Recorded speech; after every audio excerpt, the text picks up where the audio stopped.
जय श्री राम। शंखनाद में आपका स्वागत है। ये तो आपने सुना ही होगा, बेचारा मरता क्या ना करता, यानी मुसीबत में पड़ा हुआ व्यक्ति खुद को बचाने के लिए कोई भी कदम उठा सकता है, कोई भी जल्दबाजी में कुछ भी कर सकता है। कुछ ऐसा ही हुआ है महाविकास अघाड़ी के साथ। बुधवार को जल्दबाजी में रात को 85-85-85 का फॉर्मूला दे दिया गया, मीडिया में जारी कर दिया गया कि तीनों दल बराबर सीटों पर चुनाव लड़ रहे हैं। एक सहमति बन गई है।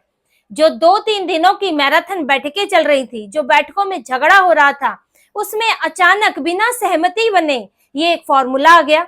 अब आता भी क्यों नहीं, क्योंकि एक तरफ तो इनकी बैठकें बेनतीजा निकल रही थी, पार्टी के नेताओं में झगड़ा चल रहा था, संजय राउत नाना पटोले में झगड़ा हुआ, बाला साहेब थोराट को लाया गया, उनकी जगह शरद पवार की शरण में गए, लेकिन फिर भी कोई बात नहीं बन पा रही थी, कोई सहमति नहीं हो रही थी। और दूसरी तरफ महायुति लिस्ट पर लिस्ट जारी कर रहा था। पहले बीजेपी की लिस्ट आई 99 सीटों की, फिर एनसीपी की लिस्ट आई 48 सीटों की, उसके बाद आ गई शिंदे की लिस्ट आ गई 45 सीटों की। अब लगातार इतनी लिस्ट आई, 182 सीटों पर महायुति के उम्मीदवार घोषित हो गए और उसके बाद 20 नवंबर को तो मतदान ही है।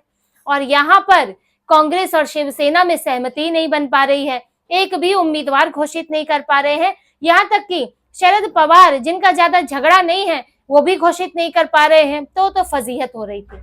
अपने ही नेता विरोध करने लगे थे कि भाई आप उम्मीदवार घोषित करो, सीटें फाइनल करो, तभी तो हम प्रचार करने उतरेंगे। ऐसे में हड़बड़ी में अब बैठक में सहमति तो नहीं बनी सीटों को लेकर, लेकिन ये कर दिया गया कि हम मीडिया में क्या बोलेंगे। तो मीडिया में 85-85-85 का फॉर्मूला लेकर आ गए कि अब हमारे बीच में देखो कोई छोटा भाई बड़ा भाई नहीं है, हम तो सब बराबर सीटों पर लड़ रहे हैं। 255 सीटें हैं और 255 पर एकदम सहमति बन गई है और अब यहाँ पर एक बराबरी के साथ चुनाव लड़ा जाएगा। उद्धव ठाकरे भी अपनी नाक बचाने के लिए आ गए। लेकिन बात तो ये है कि इन 255 सीटों पर तो कभी झगड़ा था ही नहीं, जो कि 90% बात बन गई है। कहा जा रहा था, संजय राउत भी ये बयान दे रहे थे, कांग्रेस भी बयान दे रही थी, वो यही 90% था और झगड़ा इन्हें लेकर कभी था ही नहीं। जो सीटें इन्होंने पहले जीती हैं उस पर भी लगभग सहमति बन चुकी थी, लेकिन जो झगड़ा बची हुई सीटों पर था 33 सीटें, वो झगड़ा आज भी बना हुआ है। उस झगड़े को लेकर, उन सीटों को लेकर अब भी मैराथन बैठकें हो रही हैं, अब भी बैठक चल रही है, लेकिन उस पर आज भी नतीजा नहीं निकला है कि उन 33 सीटों का करेंगे क्या, क्योंकि उन सीटों पर कांग्रेस भी दावा कर रही है, उन सीटों पर शिवसेना यूबीटी भी दावा कर रही है और कोई पीछे हटने को तैयार नहीं है। और इन 33 सीटों में से 10 सीटें विदर्भ की हैं और करीब 7-8 सीटें मुंबई की हैं, जहां पर यूबीटी उद्धव ठाकरे भी दावा कर रहे हैं कि उनको ये जीतने वाली सीटें यहाँ की चाहिए और कांग्रेस भी चाहती है कि उसको यहाँ की सीटें मिले ताकि उसका स्ट्राइक रेट अच्छा रहे। और ये झगड़ा आज भी वहीं का वहीं है और ये 85-85 का फॉर्मूला तो एक समझिए आवरण है, ये मीडिया में दिखाने के लिए, अपने समर्थकों को दिखाने के लिए कि हमने इतना पर तो हमारी सहमति बन गई है और हम जो है लगभग बराबरी पर लड़ रहे हैं। उद्धव ठाकरे को तो छोटा भाई बड़े भाई की सबसे ज्यादा टेंशन रहती है, तो उन्होंने अभी इसका हल निकाला। लेकिन उन 33 सीटों का क्या होगा, जिन 33 सीटों पर आपका पेच अभी तक फंसा हुआ है। इन 33 सीटों में से कांग्रेस कम से कम 20 सीटें मांग रही है, क्योंकि कांग्रेस के पास सबसे ज्यादा छोटे दल जो हैं वो गठबंधन में हैं। जो इनके नेताओं के भी बयान आए हैं, दोनों ही उद्धव ठाकरे की पार्टी के और कांग्रेस की पार्टी के सीनियर नेताओं ने नाम न बताने की शर्त पर बात की है, मीडिया में बयान दिया है और दोनों का ही कहना है कि जिन सीटों पर अभी तक बात अटकी थी वो अटकी हुई है। ये बाहर दिखाया जा रहा है कि मामला सुलझ गया है, लेकिन ऐसा नहीं है। जो 85-85 सीटें आई हैं उन पर तो मामला पहले ही सुलझ गया था।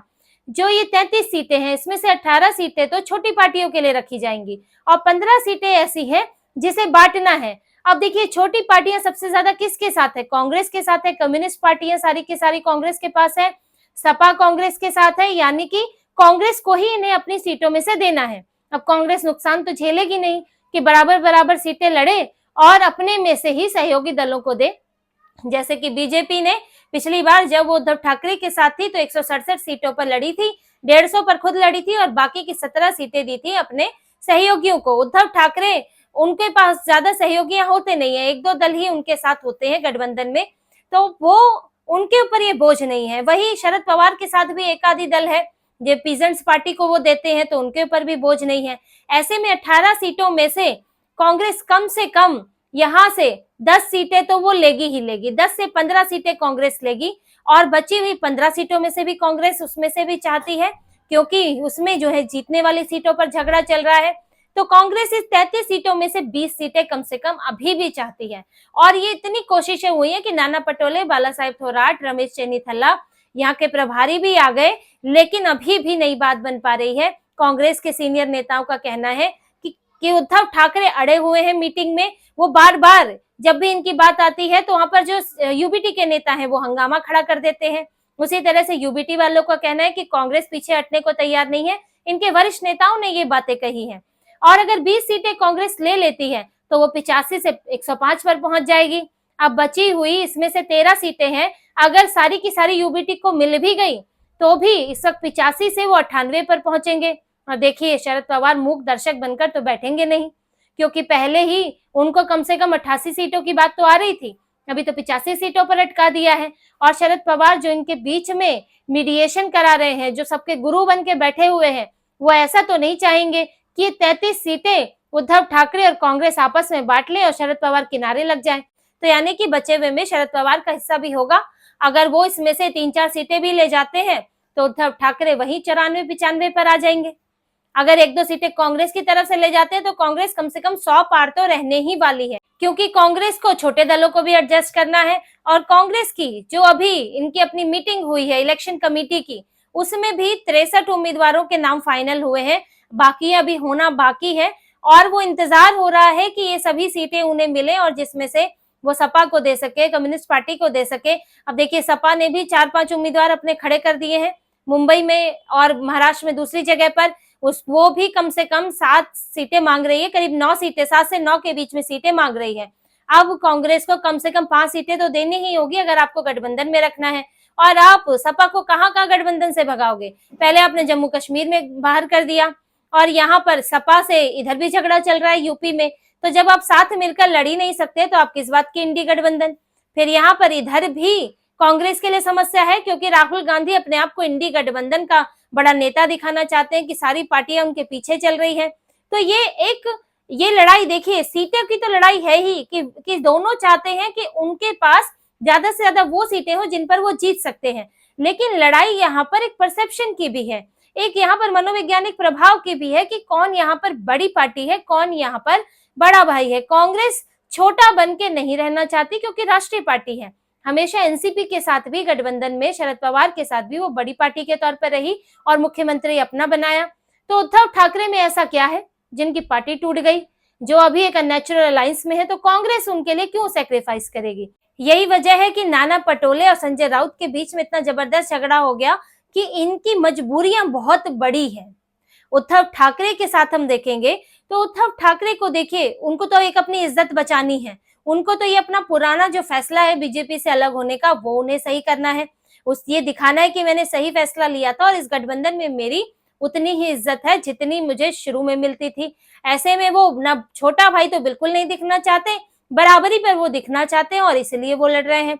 दूसरा, उन्हें मुख्यमंत्री बनना है, क्योंकि आप मुख्यमंत्री बनने के लालच में ही बीजेपी से अलग हुए थे और आप यहाँ ज्यादा सीटें नहीं जीत पाओगे तो आप मुख्यमंत्री नहीं बन पाओगे, कांग्रेस बनने नहीं देगी। और तीसरी इनके साथ समस्या ये है कि इनके भी कई उम्मीदवार हैं जिनके बीच में झगड़ा चल रहा है कि वो टिकट पाना चाहते हैं। देखिए, शिवसेना यूबीटी जब से ये अलग हुए हैं तब से नए लीडर यहाँ पैदा हो गए, क्योंकि उद्धव ठाकरे अब ये कोई ऐसे नहीं है कि वो ऐसे नेता नहीं है कि अब बुजुर्ग हो गए हैं और रिटायर होने की हालात में हैं और एकनाथ शिंदे जो है पूरी तरह से शिवसेना पर, पूरी की पूरी शिवसेना उनके पास चली गई। ऐसा तो नहीं हुआ था। 14-15 विधायक इनके पास भी रहे थे, अब इनके भी कुछ लीडर उभर कर आए हैं और कुछ नेता एकनाथ शिंदे से यहाँ भी आए, वापस आए। तो आप सबको उम्मीदें हैं कि उन्हें टिकट मिलेगा। टिकट आपको तब मिलेगा जब आपके पास ज्यादा आपको गठबंधन में सीटें मिलेंगी। लेकिन समस्या यही हो रही है कि इनको सीटें नहीं मिल पा रही हैं और जीतने वाली सीटें नहीं मिल पा रही हैं। अभी देखिए, अभी तो इन्होंने कैंडिडेट अनाउंस नहीं किया और एक इस्तीफा हो गया यूबीटी से। कल्याण लोकसभा जिला अध्यक्ष सदानंद थारवाल जो कि यूबीटी में है, वो एकनाथ शिंदे से अलग होकर फिर उद्धव ठाकरे के पास आए, उन्होंने फिर पार्टी छोड़ दी है और उनकी वजह ये है कि वो डोंबिवली से लड़ना चाहते हैं, लेकिन वहां से दीपेश म्हात्रे को टिकट दे दिया गया है और वो इस बात से नाराज हो गए। अब उनका कहना है कि जिन लोगों ने आपसे लॉयल्टी दिखाई है, निष्ठा दिखाई है, जो आपके साथ रहे हैं, आप उन्हें टिकट दें। आप जो लोग आपको छोड़ के गए, जिन्होंने आदित्य ठाकरे तक के बारे में अपशब्द कहे, आप उनको जो है इनाम दे रहे हैं। तो ये अब ये झगड़ा शुरू हो गया है कि वो टिकट बंटवारा किसे मिलेगा, क्योंकि जो उद्धव ठाकरे के साथ रहे हैं वो तो अपनी निष्ठा का इनाम चाहते ही चाहते हैं। उद्धव ठाकरे उन्हें नहीं बदल सकते, और जो जीते हुए हैं और इनके साथ रहे हैं। कुछ हैं जिन्होंने वापसी भी की है, वो भी ये चाहते हैं कि भाई अब जो एकनाथ शिंदे को छोड़कर आए, सत्ता छोड़कर आए, वो भी इनसे इनाम चाहते हैं। तो उद्धव ठाकरे के सामने बड़ी मुश्किल है। और एक समस्या ये भी है कि इनका एक लिमिटेड क्षेत्र है, मुंबई है, कोंकण है, पुणे है, ये इलाकों में ही ज्यादातर शिवसेना यहाँ पर जो है प्रभाव में है। तो यहाँ के जो नेता, कई नेता तो चले गए थे एकनाथ शिंदे के साथ, अब वहां पर नए लीडर उभर कर आए हैं जो इनको इस वक्त जरूरत भी है। तो अगर आप वहां पर झगड़ा होता है तो उद्धव ठाकरे के लिए मुश्किल होगी और इन्हीं सब सीटों पर अभी भी पेच फंसा हुआ है। अब शरद पवार की बात करें तो उनके यहाँ इतने दावेदार नहीं है जितने कि उद्धव ठाकरे के यहाँ है, क्योंकि अजीत पवार के साथ 40 विधायक चले गए, अब 14 इधर बचे थे, 54 ही इनके पास थे, तो वो 88 सीटों में इन 14 को तो एडजस्ट कर सकते हैं। फिर उस तरह से लीडरशिप उभरी नहीं, जो कि नई लीडरशिप, क्योंकि अजीत पवार जो है वो छोटे नेता नहीं थे, वो पैरेलल रहे थे, शरद पवार के साथ साथ लीडरशिप में रहे थे। एकनाथ शिंदे कभी उस तरह से लीडरशिप में नहीं रहे थे, तो यहाँ अजीत पवार का प्रभाव भी ठीक ठाक है। तो ऐसे में लीडरशिप, जो नेताओं की दावेदारी इस वक्त एनसीपी में उतनी नहीं है कि हमें ही टिकट चाहिए, हमें ही हमारी निष्ठा देखिए, इस वजह से शरद पवार इतने बेचैन नहीं है। आप ये देख रहे होंगे कि उनका झगड़ा भी उतना बड़ा नहीं है, लेकिन यहाँ उद्धव ठाकरे के यहाँ दावेदारी बहुत ज्यादा है और कांग्रेस के पास तो दावेदारी और ज्यादा है। यहाँ तो मुख्यमंत्री पद के 4 दावेदार बैठे हुए हैं और इसके अलावा सीटों पर भी दावेदार हैं, बड़ी पार्टी है।